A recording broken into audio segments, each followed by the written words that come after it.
কেউ উঠতে পারবে না, এদিকটা লাইন হবে, এদিকটা লাইন হবে। ভাসানী জনশক্তি পার্টি চেয়ারম্যান বীর মুক্তিযোদ্ধা রফিকুল ইসলাম বাবলু এর নেতৃত্বে ভাসানী জনশক্তি পার্টির কেন্দ্রীয় নেতৃবৃন্দ পুষ্পস্তবক অর্পণ করছে।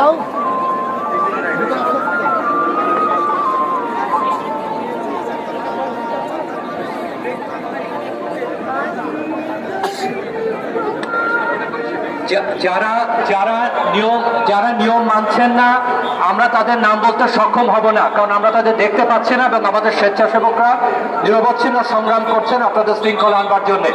বিনীত অনুরোধ করছি দ্বিতীয় বেদিতে পুষ্পস্তবক অর্পণ করবার জন্য, না হলে আমরা আপনাদের নাম ঘোষণা করতে পারছি না, ব্যানার দেখতে পাচ্ছি না এবং বিশৃঙ্খল অবস্থা তৈরি হচ্ছে। আপনাদের সহযোগিতা প্রত্যাশা করছি।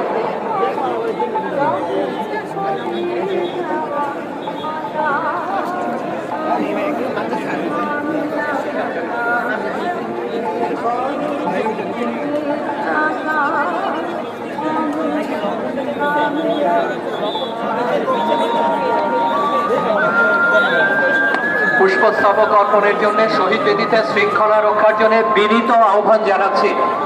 আমরা আপনাদের আকুল সহযোগিতা প্রত্যাশা করছি। আপনারা দ্বিতীয় বেদিতে ফুল রেখে যান, পুষ্পস্তবক রেখে যান এবং সুশৃঙ্খলভাবে এগিয়ে যান, যাতে আপনাদের ব্যানারগুলো আমরা পড়তে পারি, নাম ঘোষণা করতে পারি।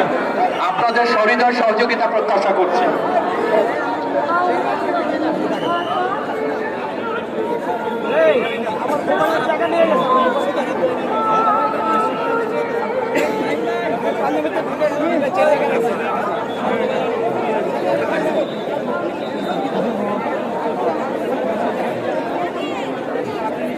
আমাদের মিডিয়া কর্মী যারা আছেন তাদেরকেও একটু বিনীত অনুরোধ জানাচ্ছি বেদির মূল স্তরটা ছেড়ে দাঁড়াতে, কারণ আমাদের স্বেচ্ছাসেবকদের খুবই কষ্ট হচ্ছে শৃঙ্খলা বজায় রাখতে এবং পুষ্পস্তবকগুলো সারিবদ্ধভাবে বিন্যস্ত করতে।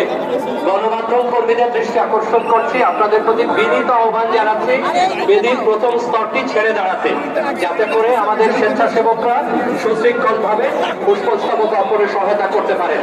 অন্য সকলকে অনুরোধ জানাচ্ছি যারা শ্রদ্ধা নিবেদনের জন্য উপস্থিত হয়েছেন দ্বিতীয় বেদিতে সুশৃঙ্খলভাবে পুষ্পস্তবক অর্পণ করবার জন্য।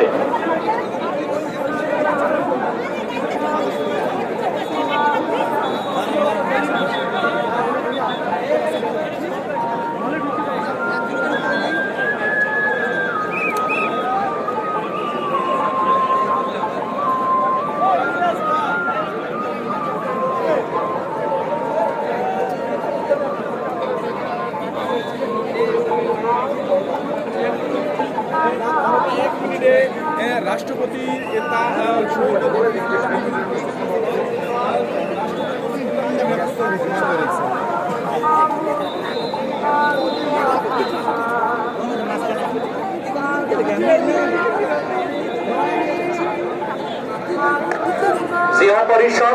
জিয়া পরিষদ ঢাকা বিশ্ববিদ্যালয়ের নেতৃবৃন্দ পুষ্পস্তবক অর্পণ করেছেন।